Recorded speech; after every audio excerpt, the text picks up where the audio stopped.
Okay, good evening, class. Good evening to our basic accounting class in Facebook.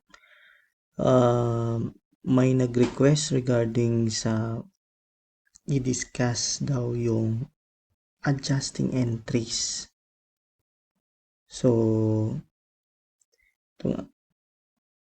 kung pwede daw ma-discuss, no? So, itong adjusting entries nito, no? Ito yung turning point nga nung kung naintindihan mo yung accounting natin ng mga nakaraang topics, no? So dito talaga nagkakahirapan yung mga estudyante sa accounting pagdating sa adjusting entries. So kailangan nating ma-discuss ito ng mabuti para sa susunod na mga topics hindi ka mahirapan. So, yun nga, bakit ba kailangan natin i-adjust muna yung mga amount at mga accounts?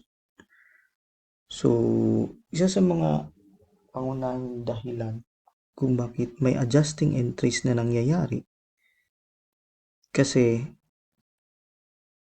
para i-update, no? Para i-update yung ating records. Yun lang naman kung ano talaga yung currently na dapat na amount or na dapat na value. So, inuulit ko, no? Bakit ba ina-adjust yung mga accounts? Kasi para ma-update yung ating records, no? That will reflect the true value of the accounts or the amounts of the accounts. Kasi bakit po ba nagkakaiba? Yun, aalamin natin. Kasi meron tayong mga accounts na nafu-fall doon sa dalawa lang talaga yung types of adjustment, no? Major types of adjustment. Yun, no? Dalawa lang talaga yung major types of adjustment. Okay? Yung ating tinatawag na deferral at accrual. Okay? Yun yung dalawa lang types of adjustment, deferral at accrual. Kailangan lang natin alamin kung ano yung deferral at ano yung accrual. So, dito na ngayon nagkakalabuan. Pero, bigyan natin ng paano i-explain na maintindihan mo talaga yung deferral at accrual. Kasi dito nagkakalabuan. Okay? Okay, so, yun nga, deferral. So, ang ibig sabihin ng deferral adjustment is to postpone, no? Kaya nga yung word is deferral. Kasi i-postpone muna, no? I-postpone muna yung pag-recognize o pag-recognize ng isang account, no? I-postpone. So, madi-delay ng konti. So, after na sa tamang period na tayo or after 1 month, doon na natin i-record, no? Yung from other account, from the original account na pag-record mo, ngayon mapupunta na siya sa isang pang account at the end of accounting period. Kaya dinideferred muna. Okay? Postponement, no? So, usually, yun yung tinatawag nating deferral na adjustment. Okay? So, mamaya, i-ano natin kung ano-ano yung mga accounts na nafo-fall doon sa adjustment na yon. So, kailangan talaga natin matukoy kung ano yung mga accounts na nabilong sa deferral na adjustment. Okay? Yun ang pinakamahalaga. Kasi kung hindi mo alam yung mga accounts na yon, ay patay na. Okay? So, yun, no? deferral, kailangan talaga malaman natin. Katulad din yan ng expense, no? Already paid but not yet incurred. So, yun yung deferral, no? Postponement. Expense siya per se, pero hindi mo na kasi hindi mo pa siya na-incurred. Okay? Hindi mo pa siya na-incurred. Kasi hindi pa siya nagamit. So, yun. Yun yung sinasabi ko, no? Itong pagka-explain dito. Okay. Or another example is katulad ng mga deposits, no? O subscription, no? Isa sa mga type of deferral na adjustment is itong mga advance payment, no? Bawa, i-check mo kung kanino point of view, sa buyer ba o sa seller, no? Kung ito revenue man, advance payment man, so sa seller, no? Pag may nag-advance payment or mga subscription na yon, so hindi mo na siya totally gagawing revenue kasi magiging revenue lang siya pag ma-earn mo na talaga. Paano mo ba ma-earn ang revenue kung may something na give up mo rin sa customer? Bawa, nag-deliver ka na ng items. So, kung na-i-deliver mo na, so, matatawag na yung revenue kasi na-earn mo na. Okay? So, ganun na. Pag may mga advance payment at subscription, so hindi siya totally agad revenue. So, yun yung isang account agad na deferral. I-postpone mo muna ang pag-record ng revenue. Hanggat hindi mo pa siya na-earn, postpone muna. Okay? So, ganun din yung kanina sa expense na example ko. Totally, binayaran mo na yung expense na yun, pero hindi mo muna i-record as expense hanggat hindi mo pa na-incur. Hindi mo pa nagamit yung binili mong item na yon. No? Gamitin mo muna para magiging expense siya, para mag-records tayo ng expense. So, yun yung mga ano. Okay. So, yun yung ibig sabihin ng deferral, ha? Tingnan mo mabuti, ha? Yun yung, tingnan mo mabuti. Check mo mabuti. Okay, so ano naman tong accrual? Okay. So, yung accrual, no? Kabaliktaran naman to, no?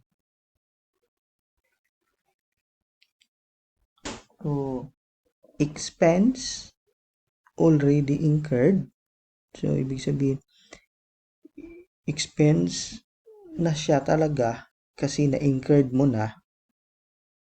Ang kaibahan lang, yung pagbayad, no? Expense already incurred but not yet paid. Okay, so yun. Reverse lang, no? Yung inverse ng lang ito, yung deferral at accrual pagdating sa expense. Kasi yung isa, deferral, agad-agad binayaran mo. Pero, hindi mo pa nagamit yung item. Dito naman sa accrual, nagamit mo na, no? Nagamit mo na yung isang bagay, pero hindi mo pa binayaran. Okay? Yun. Deferral, accrual, pagdating sa expense. Ngayon, sa revenue naman, sa deferral kanina, no? Galante yung customer mo.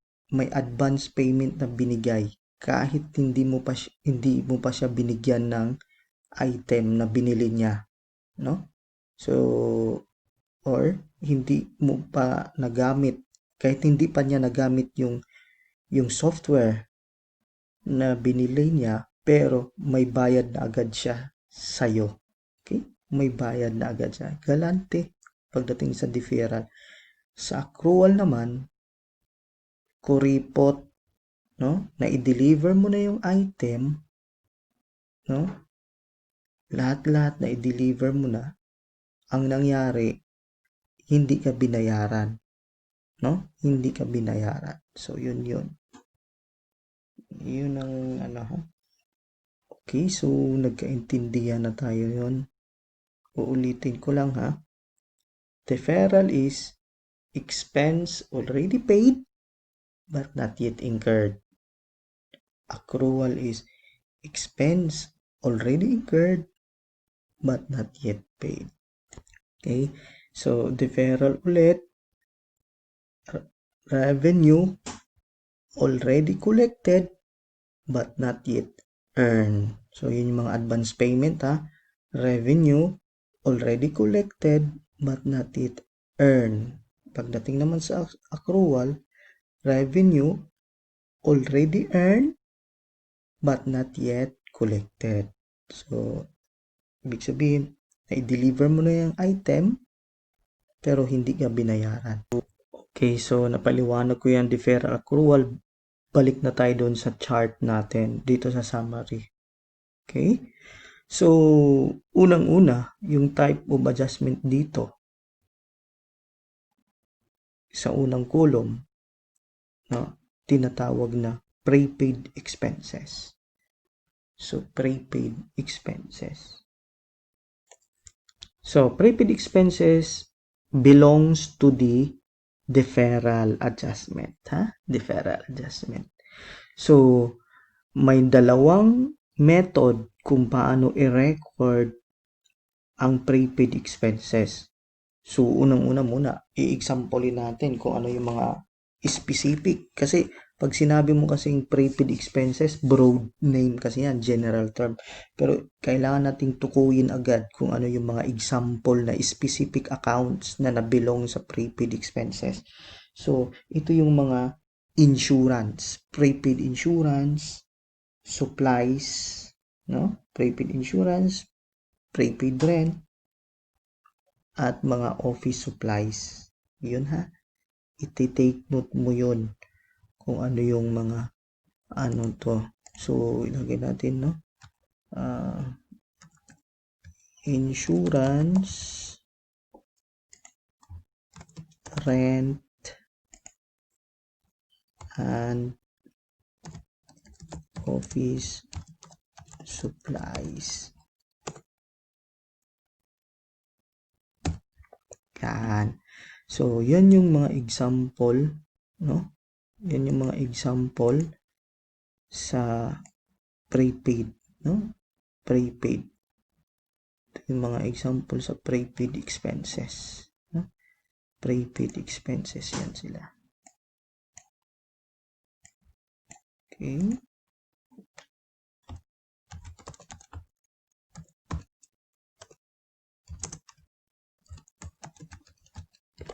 Yan.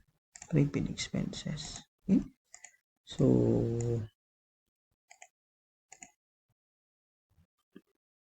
ngayon, may dalawang method sa pag-record ng prepaid expenses. Pwedeng asset method or expense method.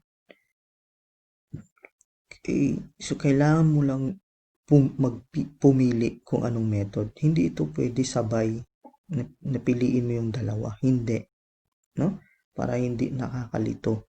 Pumili ka lang ng isa. So, whether asset method or expense method. So, pag sinabing asset method, yung pagkabili mo ng mga prepaid expenses, example, office supplies, binili mo. Yung pag-record mo, unang-una ni-record mo kung paano ba siya tinitreat pag-record. Isa ba siyang asset or expense agad? Pero kung ni-record mo siya asset muna, so ang ginamit mong method, asset method. Pero nung pagkabili mo ng office supplies, ni-record mo siya expense agad, so ang ginamit mong account ay expense, so expense method. Kaya siya expense method kasi yung unang-unang pagkabili mo, ginamit mo agad pag-record is ginawa mo na agad siyang expense method. Pero kung asset muna mo siya ni-record, so ang ginamit mong method sa pag-record ng prepaid expense, asset method. Kasi yung account na ginamit mo, asset method. Ayan, no? Klarong-klaro, paulit-ulit, imposible hindi mo ba yan maintindihan, no? Maboboryong ka talaga sa paulit-ulit. Okay. So, ngayon, example kung ang unang-una dito, asset method, halimbawa lang asset method ang ginamit. So, kung hindi mo ma-adjust to, no? Kung hindi mo ma-adjust yung account na yon, halimbawa, office supplies, bumili ka ng office supplies, no? Na worth 5K, 5,000. Yun yung binili mo, unang-una. So, nirecord mo siya as office supplies na account, so asset. Kung hindi mo siya ma-adjust at the end of the accounting period, no? Kasi example lang, ang nangyari at the end of the month, 2,000 na lang yung value ng office supplies na binili mo. No? 2,000 na lang yung value. Bakit 2,000 na lang, sir? Hindi naman po siguro tayo bumili ng office supplies para lang i-display sa opisina. Sasabihin mo doon sa mga staff mo.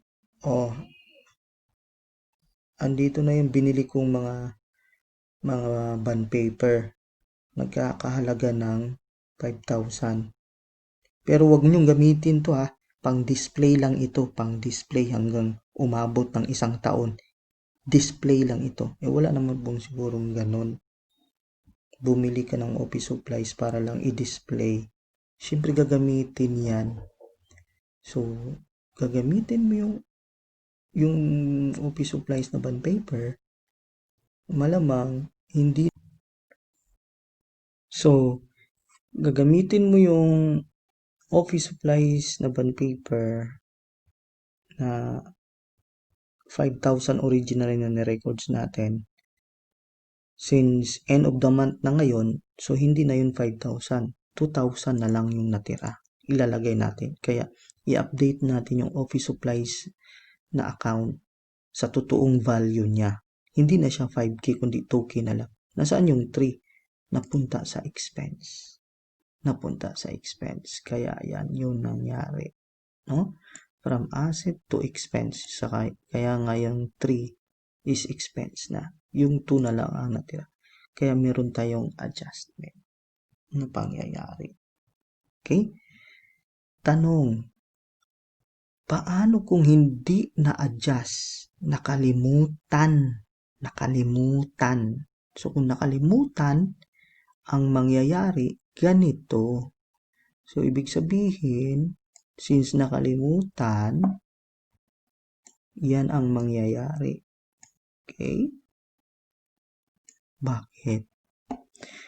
Kung nakalimutan man, so ibig sabihin, originally, kung nakalimutan, walang adjustment na pangyayari, 5,000 pa rin at the end of the month ang nakalagay sa records natin sa office supplies.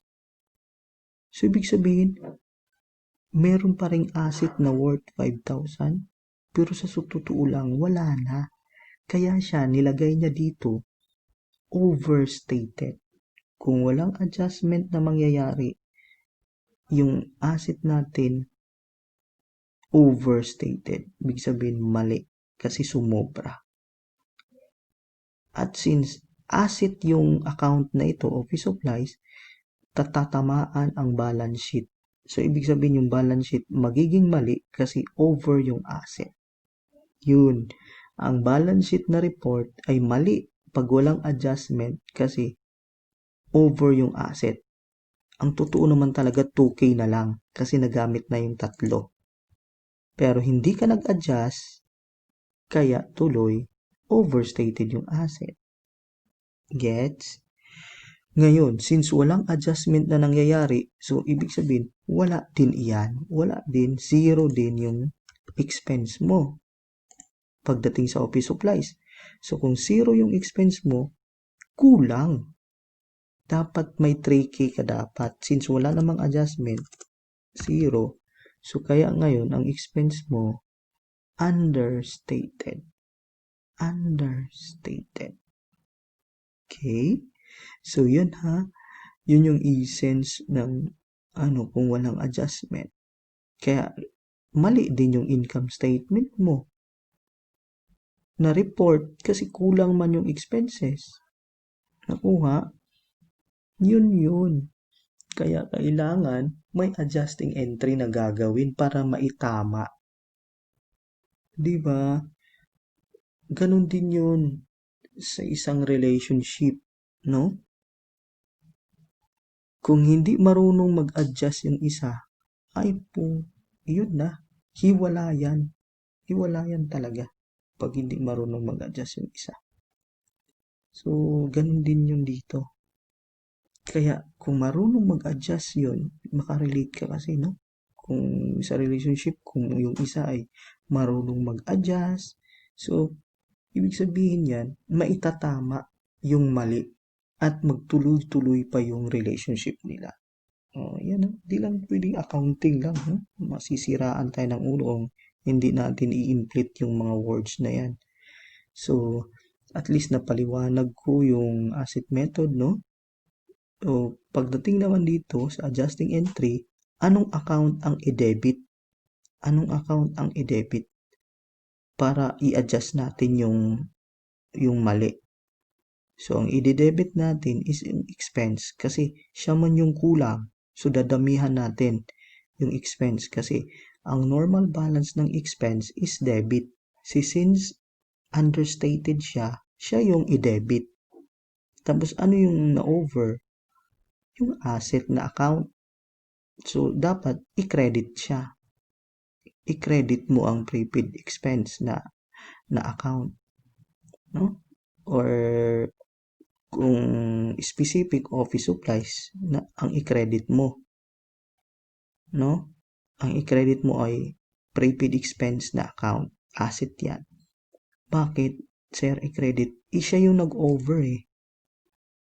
Dapat mo siyang bawasan. Na magkano?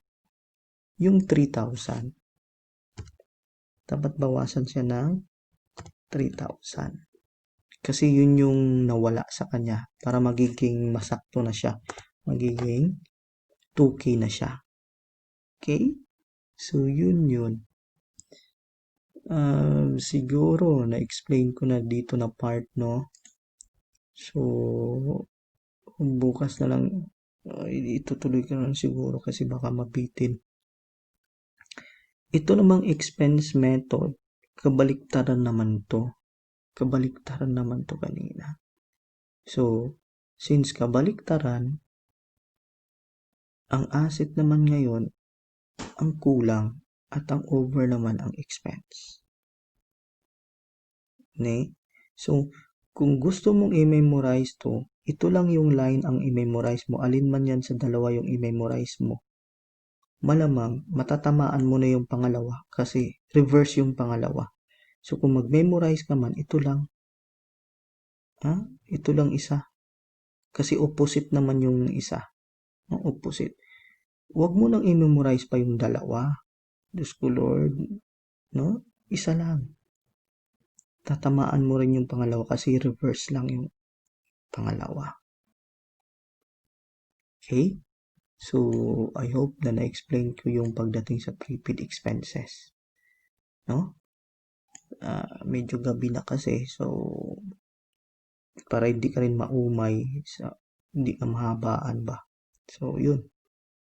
Thank you and good evening.